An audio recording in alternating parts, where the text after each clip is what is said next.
Hi everybody, it's been a long time since I have made a video here. I have been really wanting to put stuff out. I have lots of content, but just none of it really seems appropriate to where my mental state is right now. It's been a whirlwind of a month. As a lot of you know, I had to evacuate my house on July 17th. I live up at the Juniper Lake Ranger Station at Lassen Volcanic National Park. The Dixie Fire has been spreading up there, and today it's reached 500,000 acres. It is the largest single fire, not complex fire, in California's history, and the largest fire on record before that was the year before, and then the largest fire before that on record was the year before. And so next year, there's probably going to be something even bigger than this one. It's been really hard watching it in real time, just seeing the whole area love and live in just constantly keep going in the red. It's been really hard to want to get on the computer and edit old material when I was having a really good time at work, or doing off day stuff, going swimming and diving. I really want to put that out for you all sometime soon, especially so I can look back on it and think of those memories fondly, but it's just been a really stressful, emotional time. The Dixie Fire on August 6th broke past the containment line that was on the main highway that separated the fire from the park that I work in, and it blew straight up into the park, up the road that goes to where I live. And it blew past the Harkness Lookout, which is a historic fire lookout that was built in 1934. It burned that down, and we found that out yesterday, that it burned it down, and our house is also within the fire perimeter. We haven't gotten confirmation whether it's burned down yet, but based off of how hot and how quickly that all burned, I'm not very hopeful. I almost don't want to know, because then that makes it real, and I wish that it wasn't like that. It isn't contained anywhere up there, and so it's still just burning pretty hot, and I know what the fuel load looks like, I know what the trees look like, I know what the whole area looks like, and I'm not feeling very confident about my ability to go back to work this summer, if I'm looking at it realistically. The fire growing over 100,000 acres in a day on August 6th, it's looking like that is a much more far away thing than I'd like to admit, if there is a work site to go back to. As of right now, it's still there, but we have no idea what the coming weeks are going to look like. I miss my crew so much, and I miss working with everybody, and I'm just really sad that we only got like a couple months of work. I love the work that I do, and the reason I do the work that I do is to try to prevent these kind of wildfires from happening. So just seeing the areas that we've worked really hard on and we've been getting prepped to do prescribed fire get burned up, I would say discouraging, but it almost makes me want to do the work I do even more, because I know it's so necessary. I'm really grateful to all of the firefighters who are out there trying to save people's homes. The type of work that I do is to prevent this exact thing from happening. Wildfire is always characterized as something negative and something that needs to be stopped. But the reason why these wildfires are rapidly spreading and becoming such an issue is because of that exact thing, of us trying to suppress fires for the last century. What we end up doing is exactly what indigenous people had been doing for thousands of years before we came here, is cutting down dead trees, removing some of the small stuff, and then using like natural barriers like big meadows or rocks or stuff like that, so when they light the fire they have the ability to control or contain it, and like burning land in small patches and doing those prescribed burns once every 5 to 10 years. It's something that repeatedly has to happen in order for the land to be maintained correctly, because fire is a natural part of the landscape out here.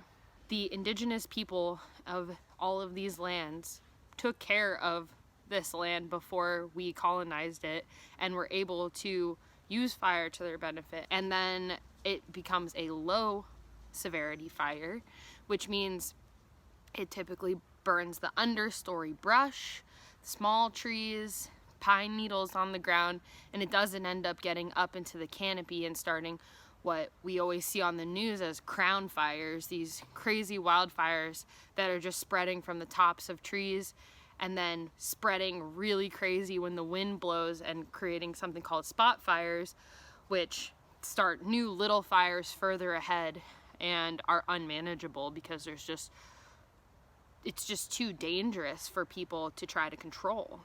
There's been so much suppression that we have to start working on a much larger scale in order to protect the land that we're trying to burn and everything, so that it doesn't get affected by these huge wildfires that end up completely incinerating everything in its path to the point where, you know, there aren't even trees left. There's not even stumps. Like, it burns so hot that it just completely scorches everything.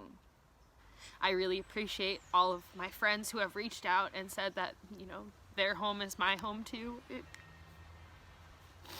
It really means a lot, and I'm very grateful for all the people I have in my life and the support I have. I'm very fortunate. I'm very fortunate to be able to have a lifestyle where I can fit my whole life inside of my car. People in these counties near where I live, they've lived there for generations. Those are the only homes that they have. They're small farmers. They're modest people, you know, like, they're not people who have an abundance of wealth. And I really hope that the state of California does something for them to help rebuild, because especially Greenville, if you guys have been watching, Greenville was a historic town that the containment line broke through the same night that it went up into the park, and it burned down most of the structures in that town. And that town I drive through all the time. The day that I evacuated for the first time, because I had to evacuate twice, I went to Greenville and got some schnitzel from this woman who had just opened up a Bavarian food truck, and it was so good. All of her stuff is probably gone. And she was such a kind person. It's not fair to those people. It's not fair to those people, especially when it was something that was preventable. A lot of these fires have been starting from lightning, and that's a genuine concern, you know, like, that's a natural cause. Lightning is something that happens, but the fuel moisture is so dry. All of the trees are so dried out. All the brush is so dried out. And the rivers are at record lows. But the Dixie Fire is under investigation still. But it's likely that PG&E started the fire in the exact same place that the campfire that burned down Paradise. It started in the same spot. And that's just not right. That town, like, was completely leveled, and like 88 people lost their lives because of a power line spark. And now the same thing's happening again. And that's just, it's disgusting. That's like the only thing I can think of, is that a company that's big enough to know that they can get away with it and they're not doing anything about it. I saw on the news that PG&E has been talking about burying 10,000 miles of power lines underground so that this won't happen anymore. But they should have done that before the campfire. And if they, you know, obviously weren't going to do it before that, they should have done it immediately afterwards. And they didn't. And it's going to cost a lot of people their homes. I'm glad that there haven't been any deaths reported yet, and I hope there aren't any. But it's burned over 600 structures as of now, and it's only 21% contained. And it doesn't look like it's going to be contained anytime soon. So that's on PG&E's shoulders. I hope they do something about it. because those people deserve to have a home and not be scared that it's gonna get burned down every year. I really want to share with you all the updates from this fire, and I would love to do a lot more education on fuels reduction, as well as just prescribed fire ecology, at least the stuff that I know. I'm not really sure what that's all gonna look like. It's probably gonna be a lot more personal, intimate videos like this. I definitely want to, and I don't know when it's gonna happen, but go back to all the places when the fire has been contained and see what it looks like. I feel like I kind of need closure on that, even though I know it's gonna be devastating. But I have to see it with my own eyes and, you know, grieve that loss of a lot of areas that I have called my home for the past 3 years. And so I will probably document that too, even though it's going to be really sad. But I feel like it's a necessary part of creating change for all of this, because if it's not in front of people's faces, they really aren't going to do anything about it. And this is a huge issue with climate change. It's here now in a lot of people in California's backyard, and just because it hasn't happened to you yet doesn't mean it won't happen in the coming years. Natural disasters are bound to increase with increasing erratic weather behavior in the coming years, and that means tornadoes, hurricanes, earthquakes. It applies to everybody. And I just want to talk about it. I want to open the conversation of talking about how we're not doing nearly enough to prevent climate change. I know that a lot of people think the responsibility is on the consumer, you know, getting rid of plastic straws and other small incremental changes like recycling, but it has a lot to do with holding corporations accountable for the amount of damage that they are doing to the environment. PG&E needs to be held accountable for the amount of lives that the company has taken and homes it has taken as well. And the only way we're going to be able to fight this is by much larger change than what is currently happening right now. And I'm not really sure what I'm going to do about it yet, but I want to become more involved in the process because it's something that really means a lot to me. I want to try to find resources, and I want to try to create something that's more accessible for everyone. My initial intention with this channel was to inspire people to want to get outdoors and do conservation work, because I feel like it's something every person is capable of doing but doesn't think that they can do it and doesn't know how to get into it. I mean, a lot of the times the work is volunteer-based work, or it's in the class of unskilled labor, and so it doesn't pay that much, but I wanted to show that it's really gratifying work, and a lot of the times, even though it doesn't pay that much, there's a lot of other things that are provided for you, like housing and food when you're on project and stuff like that, and so your expenses aren't as great as maybe working and living in a city.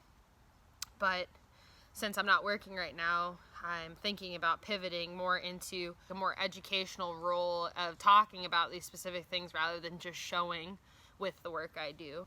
Thank you all to everyone who watches my channel and supports my channel, and also just like supports me in my daily life. I know most of the people who watch this are like my friends and family, so it means the world to me that you all have reached out, and I think about everybody very often, and I hope that everyone's safe and enjoying their day, and I hope that my crying didn't upset you too much. There's more where that came from, I guarantee it.